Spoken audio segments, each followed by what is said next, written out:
ముందే దండయాత్రలు భారీగా పెరుగుతున్నాయి. ఈ వారం ఏకంగా అరడజన్ ప్రయోగాలు బాక్స్ ఆఫీస్ మీద దాడికి రెడీ అయ్యాయి.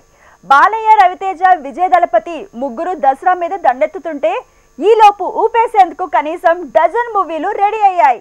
అందులో అరడజన్ ఈ వారమే రాబోతున్నాయి. ప్రయోగాలకు ఈ 2 వారాలు బాగా కలిసొచ్చే అవకాశాలున్నాయి. జూలైతో పోలిస్తే ఆగస్టు, సెప్టెంబర్ సీన్ రివర్స్ అయింది. అక్టోబర్ మీదే అందరిలో ఆశలు చిగురిస్తున్నాయి. ఈ వారం అయితే అరడజన్ ప్రయోగాలు వస్తున్నాయి. వేటి మీద అంచనాల భారం లేదు. అలానే క్రౌడ్ పుల్లర్ కాదనే నెగటివ్ టాక్ లేదు. అందుకే అక్టోబర్ బోనీ బాగుండే అవకాశాలున్నాయి. సుధీర్ బాబుతో హర్షవర్ధన్ తీసిన మామా మశ్చంద్ర ఈ శుక్రవారమే రాబోతోంది. వరల్డ్ వైడ్ గా విడుదల కాబోతోంది. ఇక ఈ శుక్రవారం మరో 5 సినిమాలు విడుదలకు సిద్ధమయ్యాయి. రూల్స్ రంజనంటూ కిరణ్ అబ్బవరంతో నేహా శెట్టి కలిసిస్తోంది. బాక్సాఫీస్ మీద దాడికి రెడీ అయింది. స్వాతిరెడ్డి, నవీన్ చంద్ర అండ్ కో కలిసి చేసిన ప్రయోగం మంత్ ఆఫ్ మధు. ఈ ఎక్స్పెరిమెంట్ కూడా ఈ ఫ్రైడేనే వరల్డ్ వైడ్ గా రానుంది.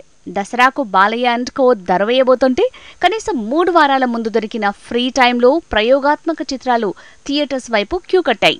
ఇక జాతిరత్నాలు తర్వాత ఆ రేంజ్ కామెడీ దాడి అనేంతగా అంచనాలు అందుకుంటున్న movie Mad. Narne Nithin, Sangeeth Shobhan, Ram Nithin and co కలిసి చేసిన ఈ ప్రయోగం ఫ్రైడే రానుంది. దర్శకుడిగా కళ్యాణ్ శంకర్ ఫేట్ తేలబోతోంది. Sri Lanka cricket player Muttiah Muralitharan biopic 800 కూడా ఈ వీకే బాక్స్ ఆఫీస్ లో కిక్ ఇవ్వనుంది. ఇదే కాదు, మరో డబ్బింగ్ మూవీ చిన్నా కూడా రానుంది. సిద్ధార్థ హీరోగా తెరకెక్కిన ఈ ప్రయోగానికి ఈ శుక్రవారమే ముహూర్తం కుదిరింది.